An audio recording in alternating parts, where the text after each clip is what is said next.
রাজ্যে ক্ষমতায় আসার পর এই প্রথমবার দক্ষিণ দিনাজপুর জেলার জেলাশাসক বালা সুব্রমণিয়ান টি ও পুলিশ সুপার চিন্ময় মিত্তালের সঙ্গে জেলার বিভিন্ন বিষয় নিয়ে বৈঠক করলেন কেন্দ্রীয় শিক্ষা প্রতিমন্ত্রী তথা বালুরঘাটের সাংসদ সুকান্ত মজুমদার। এছাড়াও এই দিনের বৈঠকে উপস্থিত ছিলেন কেন্দ্রীয় শিক্ষা প্রতিমন্ত্রী সুকান্ত মজুমদারের ব্যক্তিগত সচিব অজয় সরকার। মঙ্গলবার বিকেলে বালুরঘাট জেলা প্রশাসনিক ভবনের জেলাশাসকের অফিসে এই বৈঠক অনুষ্ঠিত হয়। এই দিনের বৈঠক শেষে সাংবাদিকদের মুখোমুখি হন কেন্দ্রীয় শিক্ষা প্রতিমন্ত্রী সুকান্ত মজুমদার।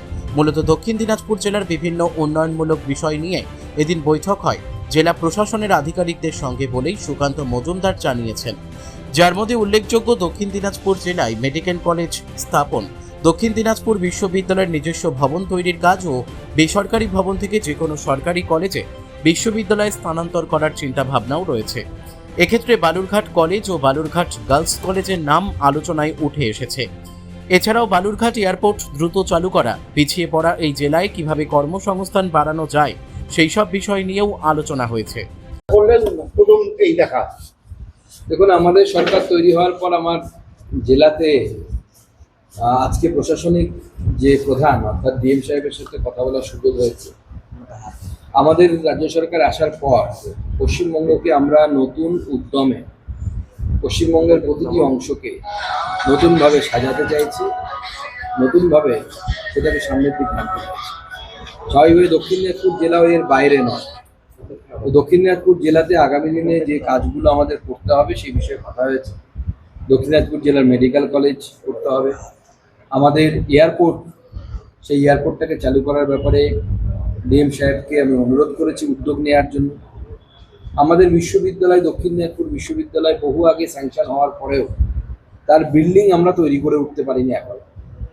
সেই বিল্ডিং তৈরির জন্য মাননীয় ডিএম সাহেবকে আমি অনুরোধ করেছি রাজ্য সরকারের কাছে কমিউনিকেট করার জন্য, রাজ্য সরকারকে জানানোর জন্য। এছাড়াও আমাদের বুনিয়াদপুর কালিয়াগঞ্জ রেল প্রকল্প, তার জমি অধিগ্রহণ, হিলি বালুরঘাট রেল প্রকল্পে সামান্য কিছু ল্যান্ড সমস্যা আছে, জমির সমস্যা আছে, অর্থাৎ স্কুল আছে, মাঝে স্কুলকে শিফট করতে হবে, অন্য জায়গায় স্কুলকে নিয়ে যেতে হবে, এই বিষয়গুলো আছে, সেগুলো সমাধান করার জন্য বলা হয়েছে। এবং তার সাথে সাথে দক্ষিণ দিনাজপুর জেলায় আগামী দিনে কর্মসংস্থানের জন্য কি কি করা যেতে পারে, এগ্রি বেসড অর্থাৎ কৃষি ভিত্তিক শিল্প এখানে কিভাবে হতে পারে, আমাদের যুবকদেরকে ট্রেনিং দিয়ে আগামী দিনে যেন এখানে না হলে আশেপাশে কোনো জায়গায় বা কলকাতায় আমরা কিভাবে তাদেরকে কর্মসংস্থানমুখী করতে পারি, বালুরঘাট কলেজকে আরও ভালো করা, বালুরঘাট বিশ্ববিদ্যালয়ের ক্যাম্পাস, স্থায়ী ক্যাম্পাসে বিল্ডিং কমপ্লিট হওয়ার আগে সেটাকে স্থানীয়ভাবে অর্থাৎ সাময়িকভাবে চালানোর জন্য তার উপযুক্ত জায়গা খোঁজা। আমরা বেশ কয়েকটি জায়গা নিয়েও আলোচনা করেছি কোথায় কোথায় শিফট হতে পারে, কারণ বালুরঘাট দক্ষিণ দিনাজপুর বিশ্ববিদ্যালয় বর্তমানে একটি বেসরকারি বিএড কলেজের বিল্ডিংয়ে চলছে, যেটা আমাদের জন্য মোটেও খুব একটা গর্বের বিষয় না। সেক্ষেত্রে আমরা কোনো একটি কলেজে আপাতত স্থানান্তরণ করার কথা ভাবনা চিন্তা হয়েছে, যাতে ছাত্রছাত্রীরা সেখানে উপযুক্ত পরিকাঠামো পেতে পারে। এবং খুব তাড়াতাড়ি আমরা চেষ্টা করছি দক্ষিণ দিনাজপুর বিশ্ববিদ্যালয়ের বিল্ডিংয়ের কাজ শুরু করা, যাতে তার নিজস্ব বিল্ডিং হয়। তো অনেক বিষয়ে আলোচনা হয়েছে, আমি দুই চারটি আপনাদের সামনে তুলে ধরলাম। হোল্ডিং সেন্টার হবে এখানে, এই জেলাতেও হবে।